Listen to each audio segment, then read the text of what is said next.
정력을 꼭 지금 말씀하신 것 같이 남성에 한해서만 보지 않고 전반적으로 남녀 모두의 신체적인 활동력이라든지 아니면 마음에 있는 활력 이런 거를 기준으로 봤을 때는 이 재밌는 연구 결과가 있는데요. 이 남성 호르몬인 테스토스테론 여기에 관련된 일입니다. 예를 들어서 정치인들이나 아니면은 기업가들 이런 사람들 할 때 우리가 정력가 이런 얘기를 하지 않습니까? 이 정력가가 모든 일에 대해서 활력이 넘치고 또 의욕이 넘치는 사람들 요거에 대한 얘기인데 테스토스테론 이 남성 호르몬이 꼭 성욕이뿐만 아니라 성취감이라든지 아니면은 뭐 모험심이라든지 이런 것들을 느끼게 하는 뇌를 자극하는 기능이 있다고 합니다. 그렇기 때문에 정력이 좋다 아니면 활력이 넘친다 이런 분들 같은 경우는 남성 호르몬도 풍부하고 그로 인해서 뇌에서 뭔가를 새로운 걸 시도한다거나 아니면 그거를 이뤄낼 때 이런 부분에 대해서 굉장히 만족감이 높은 이런 사람으로도 이해해 볼 수 있겠습니다. 그렇다면 원장님들 이 정력을 떨어뜨리는데 또 다른 요인들이 있을 것 같거든요. 음식 습관 말고도 어떤 것들이 있을까요? 예, 지금 얘기를 잘 해주셨는데요. 어떤 음식을 먹느냐 이것도 중요하지만은 음식을 과도하게 먹는 분들, 한마디로 비만이신 분들, 네. 예, 저를 보면 좀 웃으실지도 모르겠는데 비만이신 분들은 연구 결과에 따르면 BMI라 그래서 체중이 키 대비해서 높아질수록 이 남성 호르몬이 떨어진다. 이렇게 연구 결과가 있습니다. 그렇기 때문에 꼭 항상 살이 빠지게끔 노력을 해주셔야 되고 예전에 속설로 배 나온 남성분들이 정력이 좋다. 이런 얘기가 있었는데 그거는 정말 의미가 없는 얘기입니다. 요즘에 와서는. 그리고 또 하나가 아까 음주 얘기해 주셨고 그다음에 흡연, 담배 피시는 분들. 담배가 인체 혈관의 흐름을 방해하기 때문에 당연히 전신적인 부분뿐만 아니라 남성 성기능에서도 혈류 흐름을 방해해서 정력적인 부분을 떨어뜨릴 수 있는 영향을 미칩니다. 장어 꼬리를 먹으면 뭐 정력이 강해진다라는 속설이 그쵸. 있잖아요. 이 속설이 진실인지 거짓인지 좀 알고 싶거든요. 원장님들 이렇게 음식으로 좀 강화시킬 수 있을지 어떤가요? 예, 예전에 같은 경우는 네. 우리가 뭐 스테미나 음식 흔히 그래서 예를 들어서 뭐 로마의 시적도 굴을 먹었고 뭐 카사노바가 맞아요. 굴을 먹었고 맞아요. 뭐 아니면은 우리나라 같은 경우는 뭐 장어라든지 아니면은 뭐 요즘은 조금 민감하지만은 개고기라든지 이런 것들을 흑염소 이런 것들을 많이 섭취를 하셨는데요. 그게 요즘에 와서는 이제 일부 효과가 있는 것도 있지만은 예전에 이제 아무래도 못 먹었기 때문에 그런 걸로 인해서 쉽게 단백질이라든지 고열량 음식을 섭취함으로써 힘이 나지 않았나 이런 식으로 좀 판단이 되기도 하고요. 다음으로 또 약재 중에서도 이렇게 정력에 관여하는 약재들이 있습니다. 네. 그래서 우리가 흔히 뭐 구기자, 오미자 뭐 이런 식으로 해서 자자로 끝나는 약재들이 있습니다. 이 자자로 끝나는 약재들 같은 경우는 다 시한류인데 이것들이 몸의 아래쪽 하초 쪽으로 작용을 해서 기운을 북돋아 올리는 역할을 하고요. 심지어 이것들을 다 모아서 오자라고 부르기도 합니다. 5가지라 그래서 또 이거 외에도 텔레비 광고에도 많이 나오는데 그 산수유 남자한테 참 좋은데 이거 있잖아요. 네. 산수유, 산약 이런 약재들 같은 경우도 아랫배 쪽에 허탈한 증상들이라든지 남성의 소변 증상 또는 성기능 장애 이런 것들을 개선시킬 수가 있습니다. 대신에 이게 이제 딱 하나 그것만 먹는다고 성기능이 좋아지고 이런 것들이 아니라 약 속에서 배합이 되어서 해당 부위로 작용하게끔 해야 되기 때문에 꼭 그것만 산수유만 계속 집어먹지 마시고 약을 통해서 복합적으로 복용하시는 것이 좋습니다. 김영무 원장님 평상시에 수면 습관 잘 지키고 계신가요? 네, 저 아무래도 제 아기가 어리다 보니까는 충분한 잠을 자기는 힘든 부분이 있는데요. 제가 그렇다는 것이 아니고 네. 남성분들 같은 경우는 수면이 또 중요한 것이 아침 무렵에 이 조조 발기가 되느냐, 조조 강직이 되느냐 이런 부분들이 정력 체크에 있어서 굉장히 중요하거든요. 그래서 괜히 술자리에서 내가 세네, 네가 세네 이런 얘기를 하지 마시고 같이 그날 잡아주면은 다음날 아침에 아니면은 따로 그 다음날 아침에 연락을 해서 어떠냐 이런 식으로 하면은 그걸로 통해서 많이 체크해 볼 수가 있겠습니다. 김영무 원장님, 이 나이와 임신 그리고 출산의 관계 어떻게 보면 좋을까요? 네, 안타깝지만은 실질적으로 나이와 임신의 관계가 아주 밀접한 관계가 있습니다. 의학적으로 만 35세 이상 여성의 임신비 출산을 갖다가 노산이라고 합니다. 늙을 노자를 써서. 네. 그래서 이제 노산인 여성의 경우에는 여러 가지 합병증 위험들이 증가하는데요.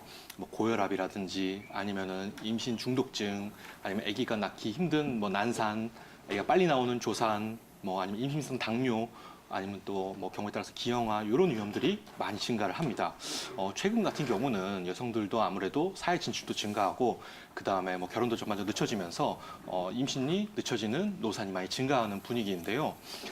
고령 임신 이 고령 임신 중에서도 고령인데 첫 임신인 경우, 요게 특히 문제가 많이 됩니다.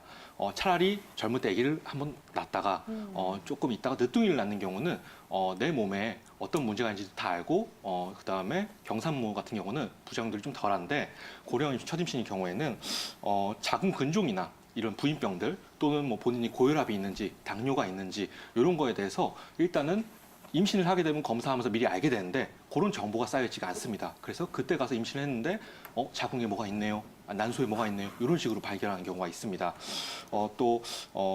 이 고령 임신인 경우에 만약에 임신성 당뇨가 있다? 이 경우에는 약 2배 정도 아기 낳기 힘든 난산의 가능성이 올라가고요. 그 다음에 고혈압 같은 경우도 고령 임신인 경우에 2배에서 4배 정도 젊은 여성에 비해서 증가한다고 합니다.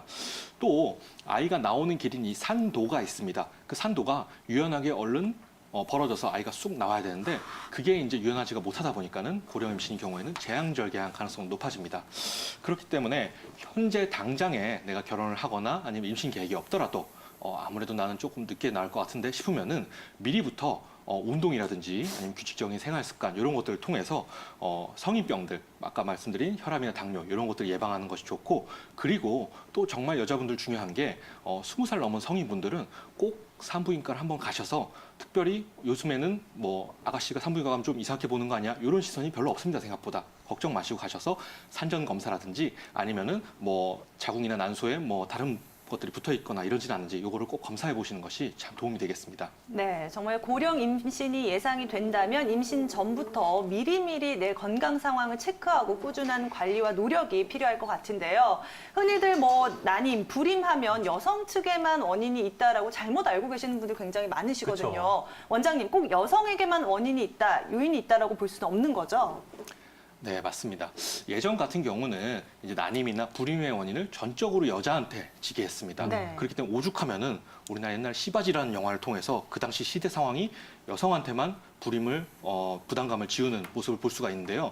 최근에 이제 연구들이 다 활발해지면서 남성 불임 원인이 한 25에서 40% 정도.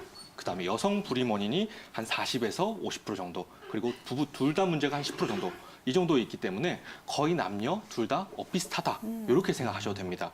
그렇기 때문에 아까 말씀하신 대로 정상적인 부부관계 할 경우에는 1년 이내에 임신될 확률이 80에서 90% 정도가 되는데 만약에 1년이 지났는데 자연적으로 임신이 안 된다 하면은 꼭 남편 손을 잡고 같이 병원에 가보셔야 됩니다.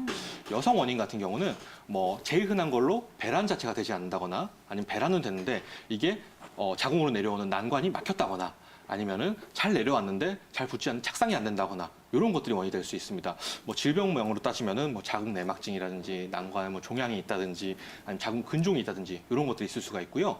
남자분들 같은 경우는 정자가 운동성이 떨어지거나 개수 자체가 적거나 이런 경우가 있습니다. 특히나 요즘 남자분들도 혼인 연령이 늦어지고 그다음에 뭐 음주, 흡연, 비만 이런 것들이 정자의 운동성이나 숫자 자체를 저하시키기 때문에 꼭 남자분들도 딱 한 번이라도 처음에 가셔서 산전 검사를 받아보실 필요가 있습니다. 한약의 도움을 받으면 좋다고 했는데요. 김용 원장님, 어떠한 효과를 얻을 수 있는 건가요? 네. 물론 말씀하신 대로 임신 출산 과정에서 한약은 필수적으로 복용해야 됩니다. 예부터도 우리 동양 여성들 같은 경우 특히나 임신 출산 자체가 쉽지가 않기 때문에 한약에 대해서 많은 연구가 있어 왔는데요. 첫째로 일단 임신 전 단계에서 임신을 준비하는 단계에서는 조경종옥탕이라는 약이 있습니다. 이 조경종옥탕 약을 통해서 조경, 월경을 조절해 주는 거죠. 월경 주기를 조절해 주고 올바로 배란이 일어날 수 있게 또 아랫배가 따뜻하고 순환이 잘 될 수 있게 하는 방향으로 약을 쓰고요. 그 다음에 임신 초기에 임신이 되고 나면은 안태음이라 그래서 태를 안정시키는 약. 그래서 태아가 엄마 자궁에 잘 착상되고 그 다음에 태반에 잘 붙어 있을 수 있게 하는 약을 씁니다. 이 재밌는 것이 이 안태음에는 황금이라든지 뭐 진피, 소엽 이런 소화기에 작용하는 약재들이 들어 있습니다. 그렇기 때문에 임신 초기에 엄마들이 입덧을 한다. 여기에도 작용될 수가 있기 때문에 1타 2피 효과를 네. 누릴 수 있는 게 선조들의 지혜를 볼 수가 있고요. 다음으로 출산을 한 달 앞뒀다. 이때는 달생산이라는 약을 씁니다. 이 달생산 같은 경우는 아기가 출산하기 위해서는 아래쪽으로 쭉 내려와 줘야 되는데 그 과정을 부드럽게 일어나게 해주고 엄마가 미리 체력을 보충하게 해줍니다. 그 다음에 진통이 딱 왔다. 이때부터는 불수산이라는 약을 먹습니다. 불수산 정말 간단합니다. 당기천궁 이런 약들에다가 녹용을 막 넣습니다. 그래가지고 아이가 쑥 잘 나오게, 그 다음에 산도가 쑥 잘 열리게 해주면서 부족한 엄마 체력을 보충해줍니다. 다음으로 아이가 나왔다. 그럼 끝이 아니죠. 산후보약이라는 걸 꼭 복용을 하셔야 되는데요. 다른 건 몰라도 이게 정말 중요합니다. 산후보약은 보통 뭐 생화탕, 보호탕, 군기조혈음 이런 순서대로 또는 뭐 변화가 있긴 한데 각각 한 10일에서 15일 정도씩 복용을 하게 됩니다. 복용하면서 처음에는 오로가 잘 배출되게, 그 다음에는 자궁이 빨리 수축되게, 그 다음에 자궁 자체가 기능을 회복하게 이 과정을 전적으로 다 도와주기 때문에 출산한 이후에는 꼭 이 산후보약을 복용하시는 것이 도움이 되겠습니다.